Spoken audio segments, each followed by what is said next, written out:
وہ بہت سارے کپڑے خرید کر اپنے گھر پہنچ گیا تھا اور اپنی ماں کو بتا رہا تھا کہ کس طرح ایک فرشتے سے اس کی ملاقات ہوئی تھی۔ اس کی ماں مجھے نہیں جانتی تھی لیکن مجھے دعائیں دے رہی تھی۔ اس کی بہن نئے نئے کپڑے دیکھ کر خوش ہو رہی تھی اور اسلم بار بار عہد کر رہا تھا کیا وہ نشے کو ہاتھ نہیں لگائے گا۔ آج سے پہلے ان کے گھر میں ایسی عید کبھی نہیں آئی تھی۔ میں سوچنے لگا کہ اس دنیا میں کوئی بات ناممکن نہیں ہے۔ انسان اگر مستقل مزاجی سے کوشش کر لے تو اپنے ذہن اور اپنی سوچ کو بھی بدل سکتا ہے۔ وہ میرے لیے بھی عید کا موقع تھا کیونکہ میں نے اپنے علم کے ذریعے ایک خاندان کو تباہ ہونے سے بچا لیا تھا۔ 1 گھنٹے بعد جب میں نے اس موٹی عورت کے ذہن میں جھانک کر دیکھا تو وہ نئی مرزا سے گفتگو کر رہی تھی، بلکہ اسے جھگڑا کر رہی تھی کہ اسے اس بات کی شکایت تھی کہ نئی مرزا پولیس انسپکٹر ہونے کے باوجود بھی لمبے لمبے ہاتھ کیوں نہیں مارتا۔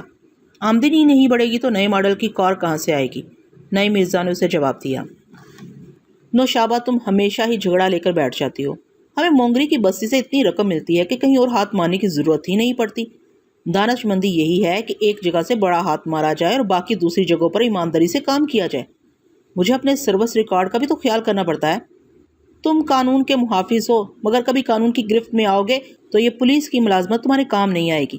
یہ جو تمہاری اوپری آمدنی ہے یہی تمہارے کام آئے گی۔ ریٹائر ہونے کے بعد حکومت تمہیں کوئی خزانہ تو دے نہیں دے گی۔ بیل منڈو کا احسان مانو کہ اس نے ہماری کایا پلٹ دی ہے۔ نوشابہ تم نہیں سمجھتی ہو کہ حالات کس طرح بدل جاتے ہیں۔ ہماری کایا پلٹنے والا بیل منڈو آج خود الٹ پلٹ کر رہ گیا ہے۔ آج صبح 8 بجے سے اس کا دماغی توازن بگڑ گیا ہے۔ کیا واقعی؟ نوشابہ نے حیرانی سے پوچھا۔ ہاں، آج صبح اچانک ہی وہ پاگلوں جیسی حرکتیں کرنے لگا۔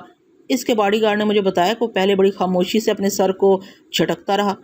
باڈی گارڈ نے پریشانی کی وجہ پوچھی تو وہ پریشان ہو کر کہنے لگا پتہ نہیں میرے دماغ میں کیسی کیسی باتیں آ رہی ہیں۔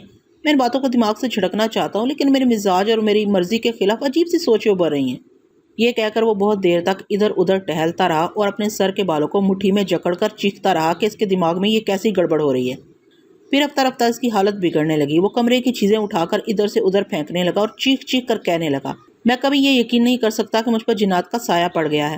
میں آہنی دماغ کا مالک ہوں مگر نہ جانے کیسے اس دماغ کی چولے ہل رہی ہیں۔ وہ برابر جھنجھلا کر کمرے کی چیزوں کو توڑتا پھوڑتا رہا۔ اس کے باڈی گارڈ اسے روکنے کی کوشش کی تو بیل منڈو نے اسے اٹھا کر کمرے سے باہر پھینک دیا۔ اس کے بعد اس نے دروازے کو اندر سے بند کر لیا۔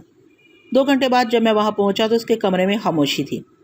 میں نے دروازے پر دستک دی تو اس نے گھرا کر کہا چلے جاؤ یہاں سے، مجھے ڈسٹرب نہ کرو۔ میں نے دوبارہ دستک دیتے ہوئے کہا دروازہ کھولو، میں انسپکٹر نئی مرزا ہوں۔ میرا نام سنتے ہی اس نے دروازہ کھول دیا۔ میں نے کمرے میں پہنچ کر دیکھا اس کے بال بکھرے ہوئے تھے، کپڑے پھٹے ہوئے تھے، آنکھیں وحشت زدہ تھیں۔ اس نے دروازہ بند کر کے ایک ایزی چیئر پر بیٹھتے ہوئے کہا مسٹر نئی میں بہت پریشان ہوں۔ یہ میں سن چکا ہوں اس لیے خیریت دریافت کرنے آیا ہوں۔ وہ ایک گہری سانس لے کر بولا مجھے خود پر بڑا ناز ہے۔ میں اپنے مقابل آنے والی بڑی سی بڑی قوت کو کچل کر رکھ سکتا ہوں لیکن اب میں محسوس کر رہا ہوں کہ کوئی اندیکھی قوت میری صلاحیتوں کا مذاق اڑا رہی ہے اور مجھے اپنا محکوم بنانا چاہتی ہے۔ بیل منڈو حکومت کرنے کے لیے پیدا ہوا ہے۔ مجھے ہمیشہ یہ فخر حاصل رہا ہے کہ میں نے کبھی کسی کی برتری تسلیم نہیں کی، لیکن آج زندگی میں پہلی بار میں کسی کے سامنے جھک گیا ہوں۔ جھکنے کے باوجود میں اس کی برتری تسلیم نہیں کر سکتا کیونکہ وہ بزدل ہے، مرد کی طرح سامنے آ کر مقابلہ نہیں کرتا، دماغ کے بے شمار پردوں میں چھپ کر عورتوں کی طرح مجھے پریشان کر رہا ہے۔ یہ کوئی مردانگی تو نہیں ہے؟ جو لوگ چھپ کر حملہ کرتے ہیں ان کے سامنے وقتی طور پر مجبور ہونا پڑتا ہے۔ لہٰذا میں نے اس اندیکھی قوت سے کہہ دیا ہے کہ مجھے ذہنی سکون کی ضرورت ہے، اس لیے میں اس کی بات مان لیتا ہوں۔ کیا وہ اپنی کوئی بات منوا رہا ہے؟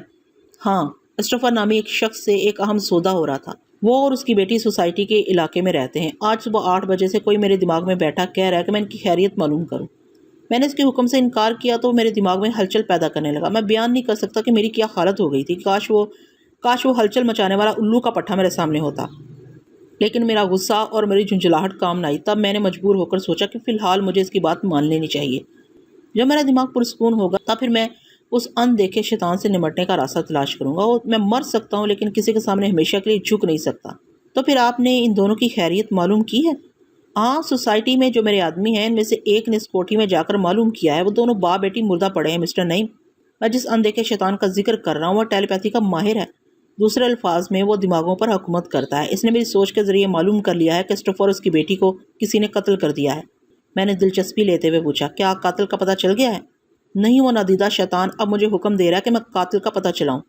میں نے دوسری بار اس کے حکم سے انکار کیا تو وہ پھر میرے دماغ میں کھلبلی پیدا کرنے لگا۔ میں کیا کروں؟ میری سمجھ میں نہیں آتا کہ چھپ کر حملہ کرنے والا مجھے اعصابی طور پر کمزور بنا دے گا۔ فی الحال مجھے اس کی بات ماننی ہی پڑے گی۔ اس سلسلے میں آپ ہی میرے کام آ سکتے ہیں۔ جی ہاں، میں سمجھ گیا۔ اس قتل کے سلسلے میں جو تفتیش ہوتی رہے گی میں اس کی رپورٹ پڑھتا رہوں گا۔ قاتل کا سراغ ملتے ہی میں آپ کو اطلاع دوں گا۔ بیل منڈو نے اٹھ کر اپنا سیف کھولا اور اس میں سے 5,000 روپے نکال کر مجھے دیتے ہوئے کہا، یہ اس کا معاوضہ ہے کہ آپ جلد از جلد اس قاتل تک پہنچنے کی کوشش کریں اور مجھے اس نادیدہ شیطان سے نجات دلائیں۔ انسپکٹر نعیم مرزا یہ تمام باتیں اپنی بیگم نوشابہ کو سنا رہا تھا۔ نوشابہ نے خوش ہو کر کہا، اس کا مطلب ہے کہ آج ہمیں پھر 5,000 کی آمدنی ہوئی ہے؟ نکالیے 5,000، میں نے صبح ہی بینک میں جمع کر دوں گی۔ نعیم مرزا نے اپنے بریف کیس سے رقم نکال کر دیتے ہوئے کہا، تمہیں تو صرف بینک بیلنس بڑھانے کی فکر ہوتی ہے۔ کبھی کبھی میں سوچتا ہوں کہ ہمارے گھر کی عورتیں اگر رشوت قبول نہ کریں تو مرد کبھی اس لعنت میں گرفتار نہ ہوں۔ ہم ڈیوٹی پر جا کر یہی سوچتے ہیں کہ اب اپنی عورت کو خوش نہ کریں اور اس کی تمام جائز ضرورتوں کو پورا نہ کریں تو ہمارے لیے وہ گھر کو جنت نہیں بنائے گی۔ وہ اپنی تنگ دستی اور مفلسی کا رونا روتے ہوئے ہمیشہ لڑتی جھگڑتی رہے گی اور گھر کی جنت کو جہنم بنا کر رہ دے گی، جیسا تم کرتی ہو۔ نوشابہ کے ہاتھوں میں 5,000 روپے تھے۔ جب ہاتھوں میں اچھی خاصی رقم ہو تو عورت اپنے شوہر کے طعنے اور گالیاں برداشت کر لیتی ہے۔ وہ مسکرا کر بولی، آپ فضول باتیں نہ کریں، میں آپ ہی کے بچوں کے مستقبل کے لیے ایسا کرتی ہوں، لیکن نوشابہ میرا مستقبل تباہ ہو رہا ہے۔ میں ایک دیانتدار پولیس آفیسر نہیں رہا۔ اگر کسی روز قانون کے ہتھے چڑھ گیا تو بیل منڈو مجھے دودھ کی مکھی کی طرح نکال کر پھینک دے گا۔ اب یہی دیکھو کہ خواہ مخواہ ایک باپ بیٹی کے قتل کے سلسلے میں مجھے دلچسپی لینا ہوگی، جبکہ یہ میرے علاقے کا کیس نہیں ہے۔ اس طرح دوسرے آفیسر شبہ کرنے لگتے ہیں کہ کسی دوسرے تھانے کا انچارج ان معاملات میں کیوں دلچسپی لے رہا ہے۔ بہرحال رقم تو میں لے ہی چکا ہوں، مجھے کسی نہ کسی طرح اس قاتل تک پہنچنا ہی ہوگا۔ یہ کہہ کر وہ لباس بدلنے کے لیے اپنے کمرے میں چلا گیا۔ میں اس سے بہت دور ہوٹل دلشاد کے کمرے میں آرام سے لیٹا ہوا تھا اور یہ سوچ رہا تھا کہ قاتل میں ہوں۔ وہ مجھ تک پہنچنے کے لیے اب کتنی ہی راتیں جاگتا رہے گا اور پریشانی میں مبتلا رہے گا۔ رشوت کے وہ 5,000 روپے 5,000 کانٹوں کی طرح اسے چبھتے رہیں گے۔ میں تھوڑی دیر تک اپنے بستر پر خاموشی سے لیٹا رہا اور اپنے حالات زندگی پر غور کرتا رہا۔ کیسی ہنگاموں سے بھرپور زندگی ہے۔ میں مہم جوئی کا خواہش مند تھا اور یہ خواہش پوری ہو رہی تھی۔ میں ایسی زندگی سے مطمئن تھا، لیکن کوئی نہ کوئی خطرہ میرے آس پاس منڈلاتا رہتا تھا۔ ان دنوں ماسٹر یوشے کا سیب کی طرح میرے ذہن پر چھایا ہوا تھا۔ اب یقین کریں کہ آپ ٹی وی اور سینما کے اسکرین پر اتنی دلچسپ فلمیں نہیں دیکھتے ہوں گے جتنی میں زندگی کی سچی جھوٹی کھری تصویریں دیکھتا ہوں۔ ان دلچسپیوں کے باوجود موت ہمیشہ میرا پیچھا کرتی رہتی ہے۔ میں سوچ رہا تھا کہ ماسٹر یوشے مجھ تک پہنچنے کے لیے اور کیسے کیسے ذرائع استعمال کر سکتا ہے۔ یہ بات تو میرے علم میں آ گئی تھی کہ خفیہ تنظیم کے 4 ماسٹروں میں سے ایک ماسٹر میری تلاش میں نکل پڑا ہے اور کسی بھی لمحے میں اس سے ٹکرا سکتا اور نئی مصیبتوں کو دعوت دے سکتا ہوں۔ میری سمجھ میں یہی آیا کہ کرسٹوفر کو پامسٹ سمجھ کر جتنے گاہک اس کے پاس آئے تھے، ماسٹر یوشے ان کے دماغوں کو بھی کھنگالے گا۔ ہو سکتا ہے کہ وہ کرسٹوفر کے تمام گاہکوں کے ذہنوں کو پڑھ چکا ہو یا کم از کم ان لوگوں کو اپنی نظروں میں رکھا ہوگا جو کسی نہ کسی حیثیت سے کرسٹوفر کے لیے اہمیت رکھتے ہوں گے۔ لیکن میری مجبوری یہ تھی کہ میں صرف صمد بخاری کو جانتا تھا جو کرسٹوفر کے لیے اہمیت رکھتا تھا۔ رات کے 10 بج چکے تھے۔ میں نے سونے سے پہلے اسلم کے ذہن میں جھانک کر دیکھا۔ بہت دیر ہو چکی تھی، اس لیے میں نے سوچا اسلم شاید نشے کی طلب سے مجبور ہو کر پھر بہکے گا، لیکن ایسی بات نہیں تھی۔ وہ اپنے گھر میں بیٹھا کسی شخص سے باتیں کر رہا تھا۔ وہاں اس کی بوڑھی ماں بھی موجود تھی۔ میرے اطمینان کے لیے اتنا ہی کافی تھا کہ اسلم شریف آدمیوں کی طرح رات کے وقت گھر میں موجود ہے۔ میں مطمئن ہو کر اسے دماغی رابطہ ختم کرنا ہی چاہتا تھا کہ اچانک ہی مجھے اس شخص کی گفتگو سے دلچسپی پیدا ہو گئی جو ان کے پاس بیٹھا ہوا تھا۔ بڑی ندامت سے کہہ رہا تھا، ماں جی میں بہت شرمندہ ہوں کہ میں نے آپ کی بیٹی کے لیے رشتے کو ٹھکرا دیا تھا۔ شبوں کو میں بچپن سے چاہتا ہوں، لیکن جوان ہو کر مجھ پر دولت مند بننے کی دھن سوار ہوگی۔ اس کے لیے میں نے انٹیلیجنس کی ملازمت کی۔ میرا خیال تھا کہ کوئی بہت بڑا مجرم ہاتھ آئے گا تو میں اس سے بہت بڑی رقم ہتھیا لوں گا، پھر شبوں کو بہانے کے لیے دھوم دھام سے بارات لے کر یہاں آؤں گا۔ لیکن دولت مند بننے کے چکر میں ایک انگریز عورت کے عشق میں گرفتار ہو گیا۔ اس عورت نے مجھ سے وعدہ کیا تھا اگر میں اسے سچ بولتا رہوں، اس کے کام آتا رہوں تو مجھے بے انتہا دولت مند بنا دے گی۔ اس کے عشق میں گرفتار ہوتے وقت میں یہ بھول گیا تھا کہ معصوم شبوں کو دھوکہ دے رہا ہوں اور مجھے اس فریب کی بہت بڑی سزا ملے گی۔ سزا یہ ملی کہ میں ایک ماہ کے لیے ملازمت سے علیحدہ ہو گیا۔ دوسری سزا یہ ملی کہ وہ انگریز عورت آج صبح اپنے باپ کے ساتھ اپنی کوٹھی میں مردہ پائی گئی۔ کسی نے دونوں باپ بیٹی کو قتل کر دیا۔ بہرحال ملازمت بھی گئی اور اس انگریز عورت سے ملنے والی دولت بھی گئی۔ میں پہلے جہاں تھا پھر اسی مقام پر لوٹ آیا ہوں۔ ماں جی میری غلطیوں کو معاف کر دیجیے، میں آئندہ کبھی شبوں کا دل نہیں دکھاؤں گا۔ ماں جی نے کہا، صبح کا بھولا شام کو گھر آ جائے تو وہ بھولا نہیں کہلاتا۔ آج ہمارے لیے واقعی عید کا دن ہے۔ اسلم نے نشے سے توبہ کر لی ہے اور تم گمراہی سے نکل آئے ہو۔ فکر نہ کرو بیٹا، اللہ تعالیٰ توبہ کرنے والوں کا ساتھ دیتا ہے۔ ایک ماہ بعد جب تمہاری ملازمت بحال ہو جائے تو تم کسی بھی دن 4 شریف آدمیوں کو ساتھ لے آنا، میں شبوں سے تمہارا نکاح پڑھوا دوں گی۔ ماں جی شاید 1 ماہ بعد بھی مجھے یہ ملازمت نہ مل سکے۔ میں آپ کو کیا بتاؤں، شاید اب یقین نہ کریں میں کسی اسیبی چکر میں پڑ گیا ہوں۔ ماں جی نے پریشان ہو کر کہا، اللہ رحم کرے تمہیں ہر بلا سے بچائے۔ کس قسم کا اسیب ہے مجھے بتاؤ، میں کسی عمل سے مل کر بات کروں گی۔ آسیبی چکر کی بات سنتے ہی میں سنبھل کر بیٹھ گیا اور سمجھ گیا کہ جو شخص وہاں بیٹھا ہوا ہے وہ واجد ہے، وہی واجد جسے میں نے سب سے پہلے اسٹفر کے پاس بھیجا تھا تاکہ وہ اسٹفر اور اینجلا کے متعلق معلومات حاصل کرے۔ وہاں پہنچتے ہی وہ اینجلا کے عشق میں گرفتار ہو گیا تھا اور اس کے ذریعے دولت مند بننے کی خاطر انٹیلیجنس کی ملازمت بھی چھوڑنے کے لیے تیار ہو گیا تھا۔ دونوں باپ بیٹی نے اسے کہا کہ وہ کسی طرح فرحاد سے ملاقات کرے اور پرسوں سے وہ میری تلاش میں بھٹک رہا تھا۔ میں پوری توجہ سے واجد کے ذہن میں جھانکنے لگا۔ وہ ماں جی سے کہہ رہا تھا، ماں جی جس عورت کا میں ذکر کر رہا ہوں وہ اور اس کا باپ کسی طرح کا روحانی عمل کرتے تھے، اور وہ عورت آگ کے شعلوں میں کھڑی ہو کر لوگوں کو ان کے دلوں کا حال بتاتی تھی اور مستقبل کی پیشن گوئیاں کرتی تھی۔ اب قتل ہونے کے بعد اس کی روح بھٹک رہی ہے اور اب وہ میرے دماغ کو پریشان کر رہی ہے۔ پہلے تو اس نے مجھ سے کہا کہ میں تمہاری اینجلا ہوں، میں جسمانی طور پر مرتے ہی اپنے آپ کو بھول گئی ہوں، بہت سی باتیں مجھے یاد نہیں رہیں۔ تم اس لیے یاد ہو کہ میں تم سے سچی محبت کرتی ہوں۔ اگر تمہارے دل میں اب بھی میری محبت ہے تو مجھے بتاؤ، میری زندگی میں کس شخص کو مجھ سے دشمنی تھی؟ ماں جی یہ آوازیں بار بار میرے ذہن میں آنے لگی تو مجھے یقین ہو گیا کہ واقعی اینجلا کی روح مجھ سے مخاطب ہے، لیکن اب مجھے اینجلا سے کوئی دلچسپی نہیں تھی۔ یہ میں جانتا ہوں کہ ڈائریکٹر جنرل سعید احمد اور ان کے گہرے دوست فرحاد علی دونوں باپ بیٹی کے پیچھے پڑے ہوئے تھے اور انہیں مجرم ثابت کرنا چاہتے تھے۔ فرحاد کے متعلق میں زیادہ نہیں جانتا، لیکن ایک بار میں نے فرحاد اور سعید احمد کی گفتگو سنی ہے۔ سعید احمد کی باتوں سے اتنا معلوم ہوا کہ فرحاد بہت خطرناک آدمی ہے، کسی مجرم کے پیچھے پڑ جاتا ہے تو اسے جہنم میں پہنچا کر چھوڑتا ہے۔ شاید اسی نے دونوں باپ بیٹی کو جہنم میں پہنچایا ہے۔ اس کی حرکتوں سے بھی یہی ظاہر ہوتا ہے، کیونکہ مجھے اسٹفر کے پاس بھیجنے کے بعد وہ سعید احمد کے ساتھ غائب ہو گیا تھا۔ میں اینجلا کی خواہش کے مطابق اسے تلاش نہ کر سکا، شاید وہ اسی وقت سے دونوں باپ بیٹی کے پیچھے پڑ گیا تھا۔ میں یہ تمام باتیں اینجلا کی روح کو نہیں بتانا چاہتا تھا، میں صرف سوچ رہا تھا۔ اتنے میں اینجلا کی روحانی آواز نے مجھ سے کہا، روحیں دماغ کو پڑھ لیتی ہیں، تمہاری سوچ کے ذریعے مجھے پتہ چل گیا ہے کہ فرحاد ہی میرا قاتل ہو سکتا ہے۔ اب میں تمہیں حکم دیتی ہوں کہ اسے فوراً تلاش کرو۔ میں نے اس کے حکم سے انکار کیا تو اچانک میری کھوپڑی کے اندر جیسے زلزلہ آ گیا، کبھی گرتا تھا، کبھی سنبھلتا تھا، کبھی میرا دماغ مجھے دیوار سے ٹکرانے کے لیے کہتا تھا اور میں بے اختیار دیوار سے ٹکرا جاتا تھا۔ ذرا سی دیر میں مجھ پر ایسی دہشت سوار ہوئی کہ میں چیخ چیخ کر اس کے حکم کی تعمیل کے لیے تیار ہو گیا اور سوچنے لگا کہ میں کس طرح فرحاد کو تلاش کر سکتا ہوں۔ صرف ایک ہی راستہ تھا کہ میں انٹیلیجنس کے دفتر میں جا کر کسی طرح ڈاکٹر جنرل سعید احمد سے ملنے کی کوشش کروں، لیکن دفتر میں میرا داخلہ بند تھا۔ میری سوچ کو پڑھتے ہی اینجلا کی روح نے کہا، تم فکر نہ کرو، صبح دفتر کے باہر جا کر کھڑے ہو جاؤ، دفتر کا کوئی نہ کوئی آفیسر باہر آتا جاتا ہوگا، جب کوئی آفیسر باہر آئے گا تو تم اسے مخاطب کر کے صرف سلام کرنا، جیسے ہی وہ تمہیں دیکھ کر سلام کا جواب دے گا میری روح اس افسر کے دماغ میں گھس جائے گی، پھر میں تمہارا پیچھا چھوڑ دوں گی اور اس افسر کے ذریعے ڈائریکٹر جنرل سعید احمد تک پہنچ جاؤں گی۔ مجھے یقین ہے ماں جی، کل صبح جب میں اس روح کے حکم کے مطابق انٹیلیجنس کے کسی افسر کو سلام کر لوں گا تو اینجلا کی روح ہمیشہ کے لیے میرا پیچھا چھوڑ دے گی۔ واجد کی یہ سوچ پڑھتے ہی میں الجھن میں گرفتار ہو گیا۔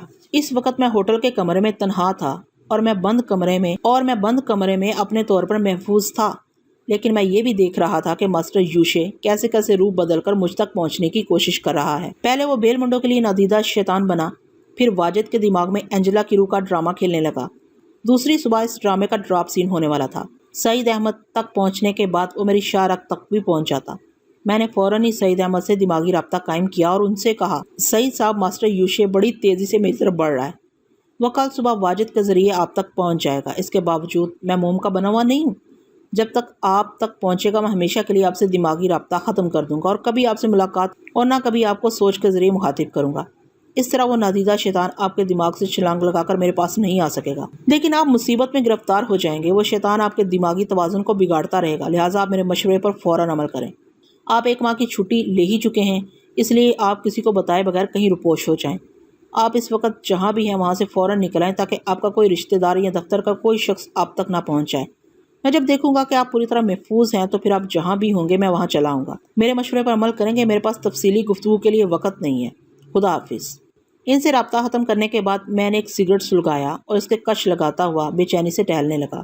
مجھے یوں لگ رہا تھا جیسے بند کمرے کے چاروں طرف ماسٹر یوشے ہزاروں وجود میں تقسیم ہو کر میری طاق میں کھڑا ہے۔ جو ہی دروازہ کھلے گا وہ میرے دماغ پر سکونت کرنے کے لیے آ بیٹھے گا۔ میں ان تمام لوگوں کو فردن ٹٹول رہا تھا جنہیں ماسٹر یوشے اپنا اعلی کار بناتا جا رہا تھا۔ میں ایسے تمام لوگوں کو یاد کرنے لگا تو میرا خیال سمد بخاری کی طرف گیا۔ وہ بھی اسٹفر کے لیے اہم تھا، لہٰذا ماسٹر یوشے نے اسے بھی نہیں چھوڑا ہوگا۔ یہ سوچتے ہی میں نے سمد بخاری کا دھیان کیا اور اس کے دماغ تک جا پہنچا۔ میرا خیال درست نکلا۔ اس وقت سمد بخاری ذہنی اذیتوں میں مبتلا تھا۔ اینجلا کی زندگی میں اس نے چھپ کر اس سے ملاقاتیں کی تھی۔ وہ کسی سے ان ملاقاتوں کا ذکر نہیں کر سکتا تھا۔ جب میں اس کے دماغ تک پہنچا تو اس وقت ایک پولیس آفیسر اس کے پاس بیٹھا ہوا تھا۔ اسے کہہ رہا تھا، مسٹر سمد بخاری، آپ لاکھ انکار کریں لیکن مقتولہ کی ڈائری میں آپ سے ملاقات کا وقت لکھا ہوا ہے۔ 2 دن پہلے اس نے یہ وقت نوٹ کیا تھا۔ اس کے مطابق کل رات آپ نے ہوٹل سویٹ ڈریم میں اس سے ملاقات کی ہے۔ سمد بخاری نے جواب دیا، بے شک 2 دن پہلے اینجلا مجھے مجبور کر رہی تھی کہ میں ہوٹل سویٹ ڈریم میں سے ملاقات کروں۔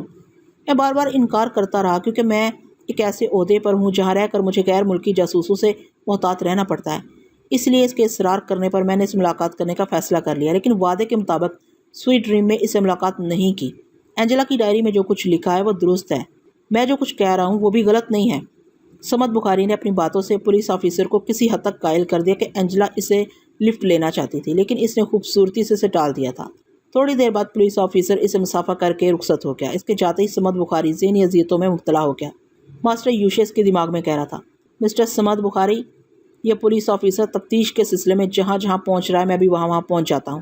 تم اسے جھوٹ نہیں بول سکتے، مجھے دھوکہ نہیں دے سکتے کیونکہ میں اسٹفر ہوں۔ قتل ہونے کے بعد بھی میری روح تم سے پوچھ رہی ہے، بتاؤ تم اینجلا کے عشق میں گرفتار نہیں تھے؟ جواب میں اس نے انکار کیا تو اس کی بھی وہی حالت ہوئی جو بیل منڈو اور واجد کی ہو چکی تھی۔ تھوڑی دیر تک وہ بوکھلاہٹ میں مبتلا رہا، پھر اس نے اعتراف کر لیا کہ وہ اینجلا سے محبت کرنے لگا تھا۔ کل رات وہ اس کے ساتھ سویٹ ڈریم میں گیا تھا، لیکن وہاں ایک اجنبی نوجوان اس کا رقیب بن کر آ گیا تھا۔ اس نے اس کے سامنے اینجلا کو چیلنج کیا کہ اگر وہ محبت یا دولت سے حاصل نہ ہوئی تو اسے جبراً حاصل کر لے گا۔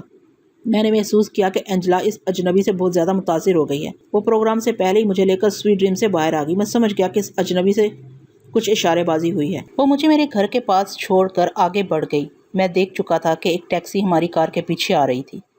وہ ٹیکسی میرے قریب سے گزری تو میں نے اس اجنبی نوجوان کو اس میں بیٹھے دیکھا۔ غصے سے میرا خون کھولنے لگا۔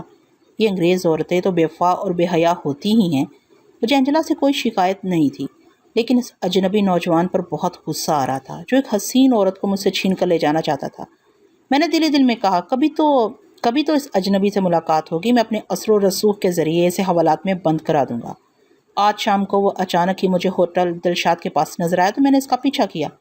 وہ اس ہوٹل میں ایک کمرہ کرائے پر حاصل کر رہا تھا۔ میں سمجھ گیا کہ وہ آج رات اسی ہوٹل میں رہے گا۔ ایک پولیس انسپیکٹر میرا دوست ہے۔ میں نے سوچا کہ میں اپنے گھر آئے ہوئے مہمانوں کو رخصت کرنے کے بعد اپنے دوست انسپیکٹر کے پاس جاؤں گا اور اسے کہوں گا کہ وہ ہوٹل دلشاد کے کمرہ نمبر 8 میں رہنے والے اجنبی پر کوئی الٹا سیدھا الزام لگا کر کچھ دنوں کے لیے اسے حوالات میں بند کر دے۔ پھر میں اینجلا کو جا کر بتاؤں گا کہ جسے اس نے لفٹ دی ہے وہ ایک معمولی چور اچکا ہے، لیکن مہمانوں کو رخصت کرنے کے بعد یہ پولیس آفیسر پہنچ گیا۔ اسے پتہ چلا کہ اینجلا قتل کر دی گئی ہے۔ میں یقین سے کہہ سکتا ہوں کہ اینجلا کو اس اجنبی نوجوان نے قتل کیا ہے۔ میں نے پولیس آفیسر سے اس اجنبی نوجوان کا ذکر اس لیے نہیں کیا کہ گواہ کے طور پر مجھے بار بار تھانے کچہری کا چکر لگانا ہوگا۔ مسٹر سمد بخاری، بس اتنی ہی معلومات کافی ہیں۔ اگر تم چاہتے ہو کہ اسٹفر کی روح تمہارا پیچھا چھوڑ دے تو چلو اٹھو، ہوٹل دلشاد کی طرف بڑھو، کمرہ نمبر 8 کے دروازے پر دستک دو۔ جب وہ اجنبی نوجوان باہر آئے تو اسے دوستانہ انداز میں مسافہ کر کے مختصر سی رسمی گفتگو کرو۔ اس کے بعد اسٹفر کی روح تمہیں کبھی پریشان نہیں کرے گی۔ ہوٹل دلشاد کے بند کمرے میں میرے لیے جیسے ایک دھماکہ ہوا۔ سگریٹ ہاتھ سے چھوٹ گیا۔ میرا سارا اطمینان اور ساری پیش بندیاں دھری کی دھری رہ گئیں۔ میں نے فوراً ایک کرسی پر بیٹھ کر اپنے جوتے پہنے اور وہ کمرہ جو تھوڑی دیر میں میرا مقبرہ بننے والا تھا وہاں سے باہر آ گیا۔ اب زندگی کی وہ دوڑ شروع ہو چکی تھی جو موت کے آگے آگے بھاگتی ہے۔ میں تیزی سے بھاگنے لگا۔ میں نہیں جانتا تھا کہ میرے فرار کے راستے کس موڑ پر بیل منڈو سے، واجد سے اور سمد بخاری سے سامنا ہو جائے گا۔ ان کے علاوہ اور جانے کتنے تھے جن کے دماغوں کی لگام تھامے وہ نادیدہ شیطان شاہانہ انداز میں سوچ کے رتھ پر سوار میری طرف چلا آ رہا تھا۔ میں تیزی سے چلتا ہوا ہوٹل دلشاد سے باہر آیا۔ ماسٹر یوشے بڑی کامیابی سے سمد بخاری کے دماغی رتھ پر سوار ہو کر میری طرف چلا آ رہا تھا۔ میں نے سامنے سے گزرتی ہوئی ٹیکسی کو روک کر ہاکس بے جانے اور وہاں سے واپس آنے کا کرایہ طے کیا، پھر اس کی پچھلی سیٹ پر بیٹھ گیا۔ ٹیکسی چل پڑی۔ اس کے ساتھ ہی میرے خیالات دوڑنے لگے۔ یہ میں شروع سے ہی سمجھتا تھا کہ دشمن کے ذرائع محدود نہیں ہوتے، اور پھر ماسٹر یوشے جیسا دشمن جس کے سامنے مجھ جیسا ٹیلی پیتھی جاننے والا محض ایک طفل مکتب تھا، اس کے باوجود میں اپنی پوری ذہانت سے کام لے رہا تھا۔ میں اس وقت یہ بھی سوچ رہا تھا کہ ہاکس بے کی طرف جانا بھی مناسب نہیں ہے۔ کیا پتا وہ کسی ذریعے سے اپنے کسی اعلی کار کو ہاکس بے تک پہنچا دے، لیکن میں بہت مجبوری کی حالت میں ادھر جا رہا تھا اور وہاں میرا سوٹ کیس رکھا ہوا تھا۔ اور اس سوٹ کیس میں اینٹی فائر لوشن کا فارمولا محفوظ تھا۔ مجھے اتنا موقع نہیں ملا تھا کہ اس فارمولے کو زبانی یاد کر لیتا۔ بہرحال میں خطرے کے باوجود ہاکس بے پہنچ گیا۔ کاٹیج سے کچھ دور میں نے ٹیکسی رکوا دی اور ڈرائیور سے کہا کہ وہ میرا انتظار کرے۔ میں ریت پر بے آواز قدموں سے چلتا ہوا اندھیرے کاٹیج کی طرف محتاط نظروں سے دیکھتا ہوا آگے بڑھتا گیا۔ ظاہر تو ایسے ہی آثار تھے جیسے کاٹیج ویران ہو۔ پہلے میں نے ایک کھڑکی کی طرف آ کر دیکھا۔ کھڑکی کے پٹ لگے ہوئے تھے لیکن اندر سے بند نہیں تھے۔ میں نے سوچا کہ یہاں سے روانہ ہوتے وقت شاید سعید احمد کھڑکی بند کرنا بھول گئے تھے، کیونکہ انہوں نے ہی کھڑکیاں دروازے بند کیے تھے۔ میں نے دروازے پر آ کر دیکھا، وہاں بدستور تالا لگا ہوا تھا۔ مجھے ذرا اطمینان ہو گیا۔ میں جیب سے چابی نکال کر تالا کھولا تو اچانک ہی میری چھٹی حس نے مجھے چونکا دیا۔ مجھے یوں لگا جیسے کمرہ خالی نہیں ہے۔ سمندر کے شور کے باوجود میں نے ہلکی سی آہٹ سنی تھی۔ کاٹیج کا فرش لکڑی کے تختوں کا بنایا گیا تھا۔ چلتے وقت لکڑی کے تختوں سے آواز پیدا ہوتی تھی۔ تالا کھولتے وقت کسی نے بہت سنبھل کر پوزیشن بدلی تھی۔ اسی وقت مجھے آہٹ سنائی دی تھی۔ میں چند لمحوں تک دروازے پر سانس روکے ساکت کھڑا رہا۔ پھر اچانک ہی دروازے کو ایک جھٹکے کے ساتھ اس طرح کھولا کہ دروازے کے پیچھے چھپا ہوا اجنبی دیوار اور دروازے کے درمیان پھنس کر رہ گیا۔ اس کی ہلکی سی کراہ سنائی دی۔ اسی وقت کھلے ہوئے دروازے کے سامنے کاٹیج کے اندر کسی نے لائٹر آن کیا۔ میں نے فوراً ہی پلٹ کر ایک ڈنکی کک ماری۔ لائٹر اس کے ہاتھوں سے نکل کر دور جا گرا۔ کمرے میں پھر اندھیرا چھا گیا۔ ذرا دیر کی روشنی میں نے ان لوگوں کو اپنا چہرہ دیکھنے کا موقع نہیں دیا تھا۔ لائٹر کو بجھانے کے لیے فوراً ہی پلٹ کر کک مار دی۔ اس وقت میرے ذہن پر صرف ماسٹر یوشے چھایا ہوا تھا۔ اب جو بھی میرے مقابل آتا میں یہی سوچتا کہ اس کا اعلی کار ہے۔ ان سے مقابلہ کرنے کے لیے ضروری تھا کہ وہ میرا چہرہ نہ دیکھیں، میری آنکھوں میں نہ جھانکیں اور میری آواز نہ سنیں، ورنہ ماسٹر یوشے ان کے ذریعے میرے دماغ تک پہنچ جاتا۔ اس لیے میں نے لائٹر کو بجھا دیا تھا۔ اب وہ مجھے نہیں دیکھ سکتے تھے۔ میں گونگا بن گیا تھا۔ وہ میری آواز نہیں سن سکتے تھے۔ وہ دو تھے اور میں تنہا تھا۔ پھر اندھیرے میں اچھی خاصی جنگ شروع ہو گئی۔ اس وقت گونگے شیتل سے حاصل کی ہوئی ٹریننگ کام آ رہی تھی۔ وہ تنہا 10 آدمیوں کا بھرتا بنا دیتا تھا۔ لڑنے کا وہی انداز میں نے بھی سیکھا تھا۔ پھر وہ دو اجنبی بدماش میرے سامنے کتنی دیر تک ٹھہر سکتے تھے؟ وہ میرے ہاتھوں بری طرح پٹ رہے تھے۔ اس دوران میں نے محسوس کیا کہ وہ بھاگنا چاہتے ہیں لیکن بھاگتے بھاگتے رک جاتے ہیں۔ کوئی اندیکھی طاقت انہیں روکتی ہے اور وہ پلٹ کر مجھ سے الجھنے کی بجائے اندھیرے میں لائٹر تلاش کرتے ہیں۔ جب بھی وہ لائٹر تلاش کرنے کے لیے فرش کی طرف جھکتے تھے میں نے ٹھوکروں میں اڑا دیتا۔ آخر ایک نے مجبور ہو کر گھگیاتے ہوئے کہا، ہمیں نہ مارو، ہم یہاں سے چلے جائیں گے، ہمیں اپنا لائٹر تلاش کر لینے دو۔ دوسرے نے کہا، تمہارے پاس ماچس ہو تو اسے جلاؤ، ہم اپنا لائٹر اٹھا کر چلے جائیں گے۔ اب میں ایسا نادان تو نہیں تھا کہ ان کے کہنے پر ماچس کی تیلی روشن کر دیتا۔ مجھے خاموش دیکھ کر پھر ان میں سے ایک نے کہا، تم خاموش کیوں؟ خدا کے لیے تھوڑی سی بات کر لو، ہمیں بہت بڑی مصیبت سے نجات مل جائے گی۔ خدا کی قسم ہم اپنی مرضی سے یہاں نہیں آئے، کوئی شیطان ہمارے دماغ میں گھس کے آئے، وہ ہمیں پریشان کر رہا ہے کہ ہم روشنی میں تمہارا چہرہ دیکھیں یا تمہیں باتیں کرنے پر مجبور کریں، مگر تم بھی کسی شیطان سے کم نہیں ہو۔ مار مار کر ہماری ہڈی پسلی ایک کر دی، خدا کے لیے ہم پر رحم کرو۔ کاٹیج کے اندر اندھیرے میں ہم ایک دوسرے کو نہیں دیکھ رہے تھے۔ میں دروازے کے پاس تن کر کھڑا ہوا تھا تاکہ وہ بھاگ نہ سکیں۔ بھاگنا بھی چاہتے تو ماسٹر یوشے ان کی کھوپڑی الٹ دیتا۔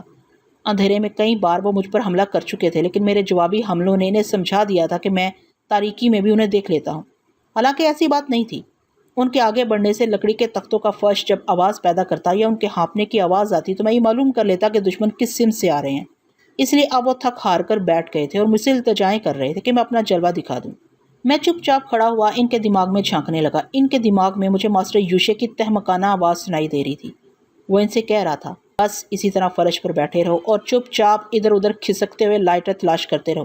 یاد رکھو، اگر تم نے اس کا چہرہ نہیں دیکھا یا اسے بولنے پر مجبور نہ کیا تو میں تمہیں پاگل بنا کر چھوڑ دوں گا، اور تم کامیاب ہوگے تو تمہیں ایسے خزانے کا پتہ بتاؤں گا کہ ساری زندگی عیش کرو گے۔ دیکھو وہ جو تمہارے سامنے گونگا کھڑا ہے نا، وہ بڑی مشکلوں سے ہاتھ آیا۔ اگر یہ ہاتھ سے نکل گیا تو پھر گرفت میں نہیں آئے گا۔ اگر یہ دشمنی سے قابو نہیں آ رہا ہے تو اسے دوستی کرو۔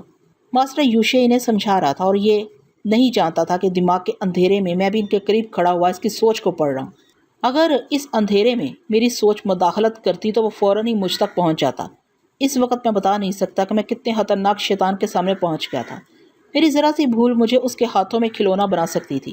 اس کا حکم سنتے ہی ایک اجنبی بدماش نے مجھ سے کہا، اے بھائی تم کون ہو؟ کچھ تو منہ سے پھوٹو، ہم لڑنے مرنے کے معاملے میں آج تک استاد سمجھے جاتے رہے ہیں، مگر تم تو ہمارے بھی استاد نکلے۔ ہم تمہارے دوست بننا چاہتے ہیں، جو کچھ ہو اسے بھول جاؤ، آؤ ہم دوستوں کی طرح گلے لگ جائیں۔ وہ دونوں اٹھ کر کھڑے ہو گئے۔ اندھیرے میں ان کا سیاہ خاکہ نظر آ رہا تھا۔ میں نے بھی دوست بن کر گلے لگنے کے لیے اپنے دونوں بازو پھیلا دیے۔ اس کے ساتھ ہی میں نے ان کے ذہن کو پڑھا۔ وہ سوچ رہے تھے، یہ گونگا اجنبی ناقابل شکست ہے، ہم دونوں اسے بیک وقت لپٹ کر بھی اسے بے بس نہیں کر سکتے، یہی بہتر ہے کہ ہم سچ مچ اسے دوستی کریں، پھر اس کے ساتھ دوستانہ ماحول میں بیٹھ کر باتیں کریں۔ مگر نہیں، یہ تو واقعی گونگا معلوم ہوتا ہے، کیا خاک باتیں کرے گا؟ ہم دوستی کرتے ہی اسے سگریٹ آفر کریں گے، ایسی صورت میں وہ ماجد کی تیلی ضرور روشن کر لے گا، پھر ہمارا کام بن جائے گا، ہم اس کا چہرہ دیکھ لیں گے، اس کے بعد اس شیطان سے ہمیشہ کے لیے نجات مل جائے گی جو ہمارے دماغ میں گھسا ہوا ہے۔ یہ سوچتے ہوئے وہ میرے قریب آئے، ایک دائیں طرف سے آیا، دوسرا بائیں طرف سے۔ میں نے بڑے پیار سے ان دونوں کو اپنے بازوؤں میں سمیٹ لیا، اس طرح سمیٹا کہ دونوں کی گردنیں میرے دونوں ہاتھوں میں پھنس گئی۔ پہلے تو انہوں نے سمجھا کہ میں گرم جوشی کا مظاہرہ کر رہا ہوں، لیکن جب ان کی سانسیں رکنے لگی تو وہ پوری قوت سے تڑپ کر میری گرفت سے نکلنے کی کوشش کرنے لگے، لیکن میں نے انہیں نکلنے کا موقع نہیں دیا، اپنی گرفت کو مضبوط تر کرتا گیا۔ ان میں سے ایک قدرے کمزور تھا، وہ چند ہی سیکنڈ بعد ہاتھ پاؤں ڈھیلے چھوڑ کر فرش پر گر پڑا۔ دوسرے کے دماغ میں ماسٹر یوشے جم کر بیٹھا ہوا تھا اور اسے بار بار اسے للکار کر اس کی قوت ارادی کو مضبوط کر رہا تھا۔ جس طرح کسی کو ٹرانس میں لایا جاتا ہے، اسی انداز میں ماسٹر یوشے کہہ رہا تھا، میری گردن فولادی بازو کے شکنجے میں پھنسی ہوئی ہے لیکن میں کمزور نہیں ہوں، میری گردن فولادی بازو کے شکنجے میں پھنسی ہوئی ہے لیکن میں کمزور نہیں ہوں، اس کے شکنجے کو توڑ سکتا ہوں، میرا دم نہیں گھٹ رہا ہے، میرے سینے میں ابھی سانسوں کا ذخیرہ ہے، مجھے پورے ہوش و حواس سے کام لینا چاہیے، میرا دایاں ہاتھ آزاد ہے، اس ہاتھ کے گھونسے سے مجھے اس کے پیٹ میں پنچ کرنا چاہیے۔ ماسٹر یوشے کی طرف سے یہ ہدایت ملتے ہی اس نے دائیں ہاتھ سے پنچ کیا۔ میں تو اس کے عمل سے واقف تھا، اس لیے وہ کامیاب نہیں ہو سکا۔ میں نے اپنے بائیں ہاتھ سے اس کے دائیں ہاتھ کی کلائی کو پکڑ لیا۔ اگر قوت ارادی مضبوط ہو تو دم توڑنے والا انسان بھی صرف اپنی دماغی قوت سے کچھ عرصے کے لیے زندہ رہ سکتا ہے۔ اس بدماش کو بھی ماسٹر یوشے کی دماغی قوت نے سنبھال رکھا تھا، لیکن اس کا جوابی حملہ اس لیے کامیاب نہیں ہو رہا تھا کہ میں چوری چھپے ماسٹر یوشے کی ہدایات کو پڑھتا جا رہا تھا۔ آخر اس بدماش کی قوت مدافعت جواب دے گئی، اس کے ہاتھ پاؤں ڈھیلے پڑ گئے، میں نے اسے فرش پر چھوڑ دیا، وہ دونوں بے ہوش ہو گئے تھے۔ پھر بھی میں تھوڑی دیر تک کھڑا ان کے دماغ میں جھانکتا رہا، ان کے دماغ تاریکی میں ڈوب گئے تھے۔ اس تاریکی میں صرف ماسٹر یوشے کی دستک سنائی دے رہی تھی۔ ہیلو، تمہارا دماغ سوچنے سے معذور کیوں ہو گیا ہے؟ او، میں سمجھ گیا، یہ کم بخت بھی بے ہوش ہو گیا ہے۔ افسوس، ہاتھ آیا، شکار ہاتھ سے نکلا جا رہا ہے۔ میں اعتراف کرتا ہوں کہ بہت ہی چالاک، پھرتیلا اور بہت خطرناک ہے، لیکن میں بھی شکار کو پکڑ کر چھوڑتا ہوں، پھر پنجے مار کر پکڑ لیتا ہوں۔ یہ مجھ سے بچ کر کہاں جائے گا؟ ابھی اس کی گردن تک پہنچنے کے لیے میرے پاس بہت سے ذرائع ہیں۔ میں اس کی بڑبڑاتی ہوئی سوچ کو سنتا رہا۔ تھوڑی دیر بعد خاموشی چھا گئی۔ جب مجھے پوری طرح یقین ہو گیا کہ فی الحال میرے لیے کوئی خطرہ نہیں ہے، تو میں نے ماچس کی تیلی روشن کی اور اپنے سوٹ کیس کے پاس آ کر اسے کھول کر دیکھنے لگا، کہیں کوئی چیز غائب تو نہیں ہو گئی ہے۔ سوٹ کیس میں میرا تمام سامان موجود تھا، صرف اینٹی فائر لوشن کا فارمولہ غائب ہو گیا تھا۔ چوری کرنے والے ابھی فرش پر بے ہوش پڑے تھے۔ میں نے فوراً ہی دونوں کی تلاشی لی، وہ فارمولہ پھر میرے ہاتھ آ گیا۔ میں نے اسے سوٹ کیس میں رکھنے کی بجائے اپنی جیب میں رکھ لیا تاکہ مجھے جب بھی موقع ملے میں اسے اپنی یادداشت میں محفوظ کر سکوں۔ اسی وقت دور سے ٹیکسی کا ہارن سنائی دیا۔ مجھے احساس ہوا کہ بہت دیر ہو گئی ہے، ڈرائیور میرا انتظار کر رہا ہے۔ میں نے سوٹ کیس کو بند کیا اور اسے لے کر کاٹیج سے باہر آ گیا۔ ٹیکسی کی طرف بڑھتے وقت یہی سوچ رہا تھا کہ اب مجھے کہاں جانا چاہیے۔ اس شہر میں رہنا خطرے سے خالی نہیں تھا، یہاں ماسٹر یوشے کے بہت سے ذرائع تھے۔ جب ان ذرائع سے وہ ہاکس بے کے ویران علاقے میں پہنچ سکتا تھا تو شہر کی شاہراہوں پر بھی مجھے آسانی سے گھیر سکتا تھا۔ ٹیکسی کی پچھلی سیٹ پر آ کر بیٹھنے تک میری سمجھ میں نہیں آیا کہ مجھے پناہ کے لیے کہاں جانا چاہیے۔ ٹیکسی ڈرائیور نے پوچھا، اب کہاں جانا ہے صاحب؟ میرے دماغ نے فوراً ہی مجھے سمجھایا کہ لاری اڈے کی طرف چلنا چاہیے۔ میں نے ڈرائیور کو اسی طرف چلنے کے لیے کہا۔ جب ٹیکسی چل پڑی تو میں اپنے اس فیصلے پر غور کرنے لگا۔ میرا دماغ اکثر میری صحیح رہنمائی کرتا ہے۔ میں اس شہر سے نکل جانا چاہتا تھا، اس کے لیے میں ریلوے اسٹیشن یا ایئرپورٹ کا رخ کرتا۔ اس دوران ماسٹر یوشے میری حیثیت کو بھی سمجھ چکا ہوگا کہ میں معمولی حیثیت کا آدمی نہیں ہوں۔ اگر شہر چھوڑنا چاہوں گا تو ایئرپورٹ کا رخ کروں گا یا ایئر کنڈیشن کوچ میں سفر کرنے کے لیے ریلوے اسٹیشن جاؤں گا۔ وہ دونوں اڈوں پر اپنے اعلیٰ کاروں کو پھیلا دیتا اور اس کے اعلیٰ کار ہر مسافر کو سونگتے پھرتے، لہٰذا یہی مناسب تھا کہ میں ایک معمولی آدمی کی طرح بس میں سفر کرتا۔ لاری اڈے پہنچ کر میں نے ٹیکسی ڈرائیور کو 50 روپے دے کر اسے خوش کر دیا، پھر وہاں سے ایک بس میں بیٹھ کر حیدرآباد کی طرف روانہ ہو گیا۔ اس دوران میں نے صرف ایک بار ٹیکسی ڈرائیور سے بات کی تھی، یعنی اسے لاری اڈے کی طرف چلنے کے لیے کہا تھا۔ اس کے بعد میں نے فیصلہ کر لیا کہ مجھے گونگا بن کر رہنا چاہیے، نہ جانے کہاں اور کس وقت ماسٹر یوشے کے کسی آدمی سے سامنا ہو جائے۔ کچھ عرصے تک گونگا بنے رہنے میں کوئی مذاقہ نہیں تھا۔ سنا ہے کہ خاموشی بہت سے جھگڑوں کا تصفیہ کر دیتی ہے۔ میں اس کہاوت کو عملی طور پر آزمانے لگا۔ اس طرح یہ فائدہ ہوا کہ مجھے گونگا سمجھ کر کسی نے مجھ سے بات کرنے کی زحمت گوارا نہیں کی اور میں آرام سے سیٹ کی پشت سے ٹیک لگا کر بیٹھ گیا۔ اس کے بعد میں نے اپنی جیب سے اینٹی فائر لوشن کا فارمولہ نکال کر اسے سبق کی طرح یاد کرنے لگا۔ میں فارمولے کو یاد کر رہا تھا، میری نگاہوں کے سامنے کاغذ کی چکنی سطح پر اینجلا کی چکنی تحریر پھیلی ہوئی تھی۔ میں یاد کرتے کرتے اس کے وجود کی چکناہٹ کی طرف پھسلتا جاتا تھا۔ اب تک جتنی لڑکیوں کے ساتھ میں نے وقت گزارا وہ سب کسی نہ کسی طرح میری دوست بن کر رہیں، لیکن اینجلا دوست بھی تھی اور دشمن بھی، اور آخری وقت تو بالکل ہی دشمن بن کر رہی۔ اس نے خود کو میرے حوالے بھی کیا، تو انگاروں کی سیج پر۔ میں یقین سے کہہ سکتا ہوں کہ انگاروں کی سیج پر جوانی کا ایسا خوبصورت سفر کسی نے طے نہیں کیا ہوگا۔ میں بہت دیر تک اس کی لذتوں کو یاد کرتا رہا، ساتھ ہی فارمولہ بھی یاد ہوتا رہا۔ حیدرآباد پہنچنے تک کوئی ایسا واقعہ پیش نہیں آیا جس کا میں ذکر کر سکوں۔ وہاں ریلوے اسٹیشن پہنچ کر میں نے پنڈی کے لیے ایک ایئر کنڈیشن کوچ میں اپنے لیے برتھ ریزرو کرا لی اور شام تک ٹرین کا انتظار کرنے کے لیے ویٹنگ روم میں ٹھہر گیا۔ میں اپنے گونگے پن پر خوش تھا کیونکہ خاموشی کے باعث مجھے فارمولہ یاد کرنے کا زیادہ موقع مل رہا تھا۔ زبان والے میرے قریب آ کر مجھ سے دور ہو جاتے تھے، لیکن ویٹنگ روم میں بدقسمتی سے ایک گونگے سے سابقہ پڑ گیا۔ جس طرح بائی جی ہاتھوں سے، انگلیوں سے اور ابروؤں سے گیت کے بول کی وضاحت کرتی ہیں اور بھاؤ بتاتی ہے، اسی طرح وہ گونگا اشاروں سے بھاؤ بتانے لگا۔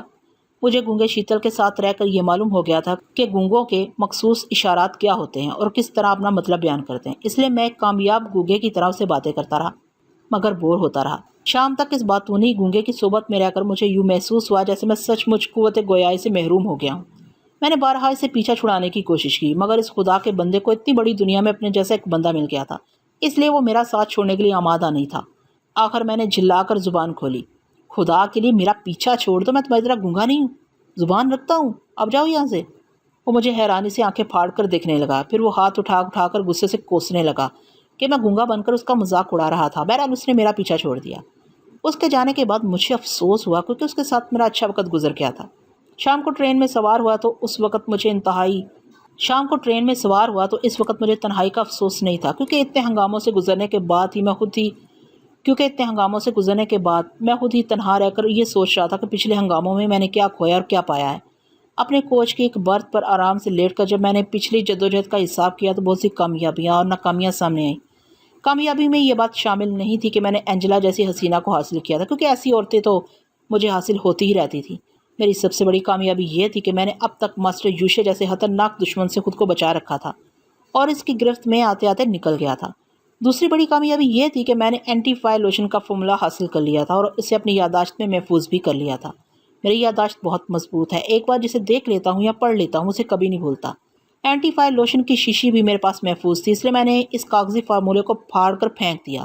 اس کے بعد ایک ناکامی یاد آئی، وہ یہ کہ بیل منڈو سے مائکرو فلم حاصل نہیں کر سکا تھا۔ میں ناکامی کو اپنی توہین سمجھتا ہوں، لیکن ایسا ضدی اور احمق بھی نہیں ہوں کہ جان بوجھ کر کسی گہری کھائی میں چھلانگ لگا دوں۔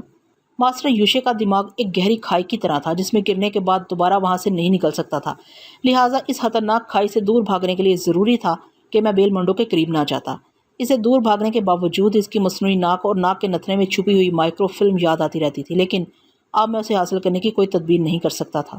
ڈنر کے وقت بفے کار میں جانے کے لیے میں نے لباس تبدیل کیا۔ نیوی بلو سوٹ اور نیک ٹائی پہننے کے بعد میں نے تاریک شیشوں کی اینک آنکھوں پر لگائی تاکہ اچانک کسی دشمن کا سامنا ہو تو وہ فوراً ہی میری آنکھوں تک نہ پہنچ سکے۔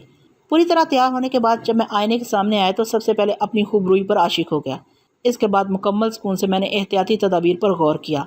میں گونگا تھا، ماسٹر یوشے میرے لہجے اور سوچ کے انداز کو نہیں پڑھ سکتا تھا۔ میری آنکھوں پر سہ چشمہ تھا، اس کا کوئی اعلیٰ کار میری آنکھوں میں آنکھیں ڈال کر ماسٹر یوشے کے لیے میرے دماغ تک پہنچنے کا راستہ نہیں بنا سکتا تھا۔ میں نے اپنے دماغ کے چاروں طرف مکمل تدابیر کی آہنی فصیل کھڑی کر دی تھی۔ اس فصیل کو توڑنے کے لیے دشمنوں کو پسینہ آ جاتا۔ مجھے یقین تھا کہ ماسٹر یوشے میرے دماغ کے بند دروازے سے ٹکرا کر واپس چلا جائے گا۔ میں مطمئن ہو کر اپنے کیبن سے باہر آ گیا اور باہر آتے ہی کوچ کے ایک سرے سے دوسرے سرے تک حسینوں کا میلہ نظر آیا۔ لڑکیاں رنگ برنگے لباسوں میں رنگین تتلیوں کی طرح ادھر سے ادھر جا رہی تھیں۔ ان میں کچھ بوڑھیاں بھی تھیں، جوان مرد اور بوڑھے بھی تھے، شاید وہ سب ایک ہی خاندان کے افراد تھے۔ اتنے بڑے خاندان کے لیے انہوں نے 3 یا 4 کیبن ریزرو کرائے تھے۔ میرے کیبن کے قریب 2 لڑکیاں ہنستے ہنستے ٹھٹک کر مجھے دیکھنے لگیں، ان کے ساتھ 2 نوجوان بھی تھے۔ انہوں نے مجھے ناگواری سے دیکھا کیونکہ میں ان کے ہنسنے بولنے کے دوران کباب میں ہڈی بن گیا تھا، اور لڑکیاں چند لمحوں کے لیے میری طرف متوجہ ہو گئی تھیں، پھر فوراً ہی انہیں احساس ہو گیا کہ وہ باختیار مجھے دیکھے جا رہی ہیں۔ وہ فوراً ہی منہ پھیر کر اپنے کزن یا بوائے فرینڈ سے بہت دھیمی آواز میں گفتگو کرنے لگیں۔ ان کی آواز مجھ تک نہیں پہنچ سکتی تھی، لیکن خیالات تو پہنچ سکتے تھے، اور خیالات پہنچ رہے تھے۔ ایک لڑکی نے مجھے دیکھتے ہی سوچا تھا، مائی گڈنس کتنا اسمارٹ ہے، لیکن اسی لڑکی نے منہ پھیر کر اپنے نوجوان ساتھی سے دھیمی آواز میں کہا، پتہ نہیں کون ہے، رات کے وقت سیاہ چشمہ لگا کر خود کو ہیرو سمجھ رہا ہے۔ ڈیئر تمہارے سامنے تو وہ بندہ نظر آتا ہے۔ نوجوان نے خوش ہو کر ہنستے ہوئے کہا، معلوم ہوتا ہے اس کی آنکھوں میں کوئی عیب ہے، اپنا عیب چھپانے کے لیے سیاہ چشمہ پہن رکھا ہے۔ دوسری لڑکی نے کہا، شاید کانا ہوگا۔ اس بات پر بھی سبھی ہنسنے لگے۔ میں مسکراتا ہوا ان سے دور دروازے کی طرف چلا گیا۔ گاڑی ایک اسٹیشن پر رکنے والی تھی۔ دروازے کے پاس ایک اور نوجوان لڑکی کھڑی ہوئی تھی۔ میں نے اس کے سامنے پہنچتے ہی آنکھوں سے چشمہ اتار کر ایک آنکھ دبا دی۔ وہ ایک دم سے سرخ ہو گئی اور مٹھیاں بھینچ کر بولی، یہ کیا بدتمیزی ہے؟ میں نے گونگے اشارے میں اسے سمجھایا کہ میں کانا ہوں۔ اس نے حیرانی سے مجھے دیکھا۔ اب اس کا غصہ ختم ہو چکا تھا۔ وہ ہمدردی سے سوچ رہی تھی کہ میرے جیسا خوب برو نوجوان گونگا بھی ہے اور کانا بھی ہے۔ جب ٹرین رک گئی اور میں دروازہ کھول کر باہر جانے لگا تو وہ تیز قدموں سے چلتی ہوئی اپنے ساتھیوں کی طرف جانے لگی۔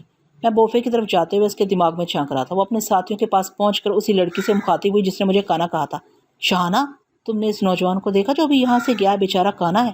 اچھا، شہانہ نے خوش ہو کر کہا، میرا اندازہ کبھی غلط نہیں ہوتا، میں تو پہلے ہی سمجھ گئی تھی کہ وہ کانا ہے۔ شبانہ، اس نے تو چشمہ لگا رہا ہے، تم نے کیسے دیکھ لیا؟ شبانہ نے جواب دیا، اس نے قریب آ کر چشمہ اتارا تھا۔ پہلے تو میں نے یہ سمجھا کہ وہ مجھے آنکھ مار رہا ہے۔ میرے غصہ کرنے پر اس نے اشاروں میں سمجھایا کہ اس کی ایک دکان بند ہے۔ افسوس، بیچارہ گونگا بھی ہے۔ ایک نوجوان نے ہنستے ہوئے کہا، یک نہ شد اور دو شد، کانا اور گونگا ہو کر اپنے عیبوں کو چھپائے ہیرو بن رہا ہے۔ شہانہ نے کہا، مد ہزار عیبوں کے باوجود یہ سمجھتے ہیں کہ لڑکیاں اس پر عاشق ہو جائیں گی۔ نرگس، تمہارا کیا خیال ہے؟ وہ تیسری لڑکی جو سب سے پہلے مجھ سے متاثر ہوئی تھی لیکن اپنے ساتھی کے مقابلے میں مجھے بندر کہہ رہی تھی، اس کا نام نرگس تھا۔ اس نے کہا، خیال نیک ہے، ہمارا سفر لمبا ہے۔ اس گونگے اور کانے کو اپنی تفریح کا مرکز بنا لیا جائے تو یہ ایک یادگار سفر بن جائے گا۔ فیروز، تمہارا کیا خیال ہے؟ اس کے جوان ساتھی فیروز نے جواب دیا، ہاں واقعی اس احمق کو احمق بنانے میں بڑا مزہ آئے گا۔ لیکن جمشید اس سلسلے میں چپ کیوں ہے؟ دوسرے نوجوان جمشید نے کہا، میں چپ نہیں ہوں بلکہ شبانہ کے چہرے کو پڑھ رہا ہوں۔ یہ تو کسی تفریح میں حصہ نہیں لیتی، معلوم ہوتا ہے دنیا سے اس کا دل اکتا گیا ہے۔ شبانہ نے کہا، یہ دنیا جینے کے قابل نہ ہو تو دل اکتا ہی جاتا ہے، پھر کسی کا مذاق اڑا کر کیا فائدہ؟ قدرت اسے گونگا اور کانا بنا کر پہلے ہی مذاق کر چکی ہے۔ خدا نہ کرے کہ ہم میں سے کوئی اندھا، لولا، لنگڑا یا کانا ہو جائے اور کوئی ہمارا مذاق اڑائے تو ہمارے دل پر کیا گزرے گی؟ یہ کہہ کر وہ دوسرے کیبن کی طرف جانے لگی۔ اس وقت تک میں بوفے کار میں آ گیا تھا اور ایک میز کے سامنے کرسی پر بیٹھ کر شبانہ کے ذہن میں بدستور جھانکنا چاہتا تھا کیونکہ اس کی باتوں نے مجھے متاثر کیا تھا۔ انسان کی ذہانت اور اس کے سوچنے سمجھنے کا سلیقہ اس کی باتوں سے ظاہر ہو جاتا ہے۔ مختصر سی گفتگو میں یہ ثابت ہو گیا تھا کہ شبانہ اپنی ساتھی لڑکیوں کی طرح مغرور نہیں ہے، لیکن مجھے اس کے ذہن میں جھانکنے کا موقع نہیں ملا کیونکہ نرگس، شہانہ، فیروز اور جمشید بوفے کار کی طرف چلے آ رہے تھے۔ ایک بہرا میرے پاس آرڈر لینے کے لیے آ گیا تھا۔ میں نے اشارے سے کھانا طلب کیا۔ بہرے نے مسکرا کر دل ہی دل میں کہا، اسے کل کا باسی سالن دیا جائے تو یہ شکایت نہیں کر سکے گا۔ وہ کھانا لانے کے لیے چلا گیا۔ اس کے جاتے ہی نرگس اپنی ٹیم کے ساتھ میرے قریب چلی آئی۔ دوسری میزیں خالی پڑی ہوئی تھیں لیکن وہ سب کرسیاں کھینچ کر میرے اطراف بیٹھ گئے۔ سب سے پہلے فیروز نے میری طرف مسافر کے لیے ہاتھ بڑھاتے ہوئے کہا، سنا ہے آپ کی ایک دکان بند ہے؟ میں نے دانت نکال کر احمقوں کی طرح سر ہلاتے ہوئے اور اسے مسافہ کرتے ہوئے اشاروں میں سمجھایا کہ مجھے اس سے مل کر بڑی خوشی ہوئی ہے۔ میرے اس جواب پر وہ سب کھلکھلا کر ہنسنے لگے۔ جمشید نے کہا، شبانہ نے درست کہا تھا، یہ واقعی گونگا اور بہرا ہے۔ شہانہ نے کہا، اور یقیناً کانا بھی ہوگا، کسی طرح اس کا چشمہ اتروانا چاہیے۔ یہ کہہ کر وہ مجھ سے مخاطب ہوئی اور اشاروں کی زبان میں میرا چشمہ مجھ سے مانگنے لگی۔ اس نے چشمے کی طرف ہاتھ بڑھایا تو میں گھبرا کر پیچھے ہٹ گیا اور چشمہ اتارنے سے انکار کرنے لگا۔ میری اس حرکت سے وہ پھر کہکے لگانے لگی۔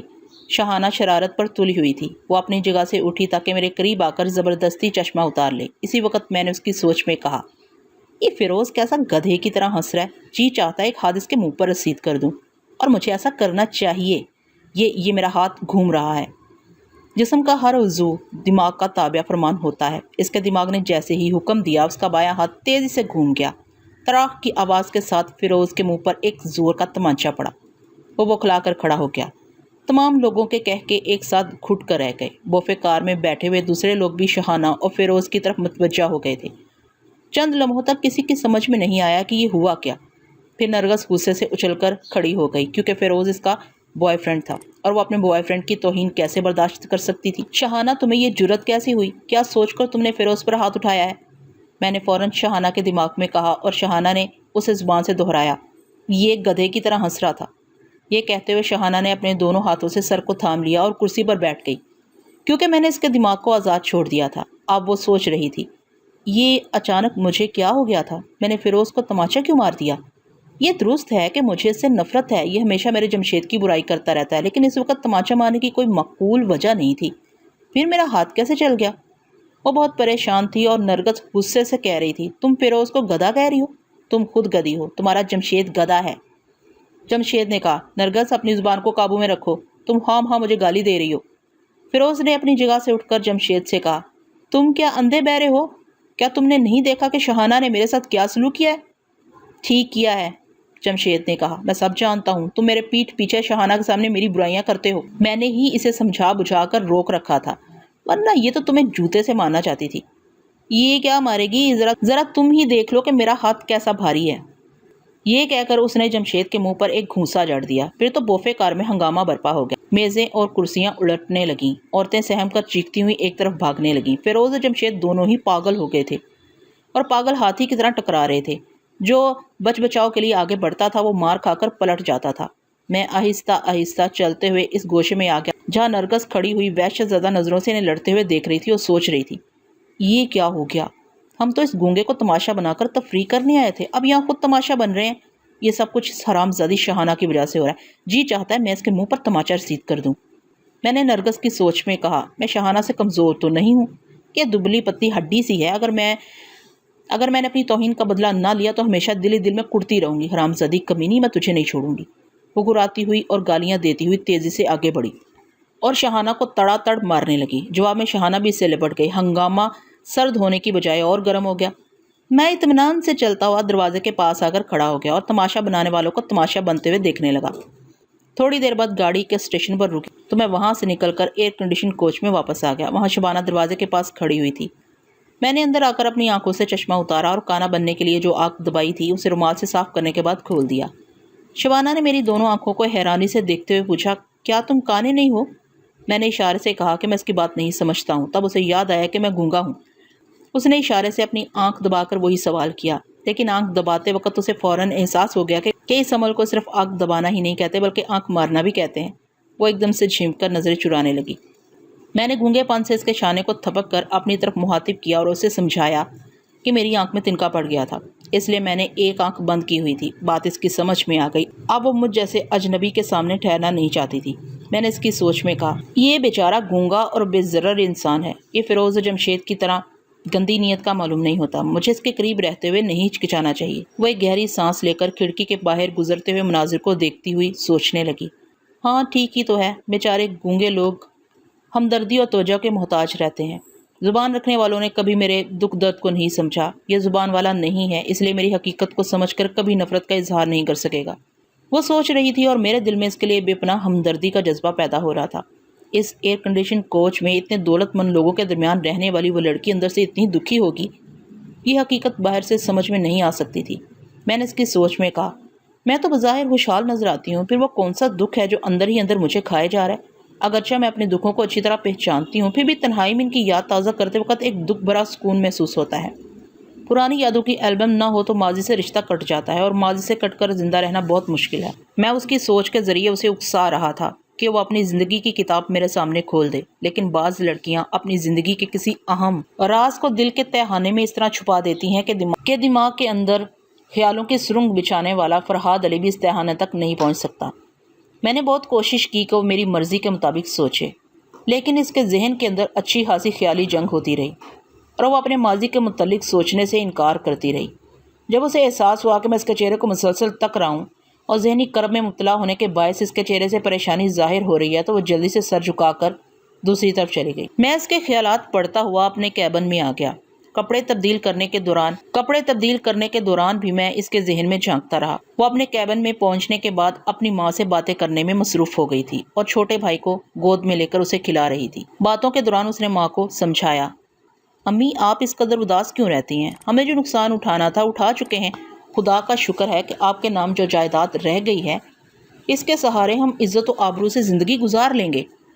شبانہ کی سوچ کے ذریعے اس کی ماں کی باتیں سنائی تھیں۔ وہ کہہ رہی تھی، بیٹی اللہ تعالیٰ کھانے کے لیے سوکھی روٹیاں بھی دے دے تو اس کا شکر ادا کریں گے، لیکن جب کوئی قیمتی چیز گم ہو جاتی ہے یا چھین لی جاتی ہے تو اس کا افسوس ضرور ہوتا ہے۔ تم کروڑوں روپے کی جائیداد کی مالک تھی، لیکن تمہارے چچا رفاقت علی نے بڑی چال بازی سے سب کچھ چھین لیا۔ ستم یہ ہے کہ وہ تمہیں اب اپنی بہو بھی نہیں بنانا چاہتے۔ کیا اس ظلم پر ماں کا دل نہیں کڑے گا؟ میں بتا نہیں سکتی کہ یہ سب کچھ سوچتے ہوئے میرا کلیجہ کس طرح پھٹنے لگتا ہے۔ اس بات پر شبانہ اپنی ماں کو تسلیاں دینے لگی۔ اس کی تسلیاں اور اس کی باتیں میری رہنمائی نہ کر سکیں کہ اس کا چچا رفاقت علی کون ہے اور کہاں رہتا ہے، کروڑوں کی جائیداد نکل جانے کا افسوس شبانہ کو اتنا نہیں تھا جتنا کہ اس کی ماں کو تھا۔ پھر بھی اس کا چہرہ بتا رہا تھا کہ وہ دکھوں کا بوجھ اٹھائے زندگی گزار رہی ہے اور اپنے چہرے پر مسکراہٹ لا کر ماں کو تسلیاں دے رہی ہے کہ وہ غم نہ کرے۔ میں نے شبانہ کو سوچ کے ذریعے مجبور نہیں کیا کہ وہ میرے لیے رفاقت علی کے متعلق معلومات فراہم کرے۔ میں نے سوچا کہ سفر بہت لمبا ہے، اپنی منزل پر پہنچنے تک میں رفتہ رفتہ معلومات حاصل کر لوں گا۔ اگر شبانہ کا سفر مختصر ہوا تو میں بھی اپنا پروگرام تبدیل کر دوں گا۔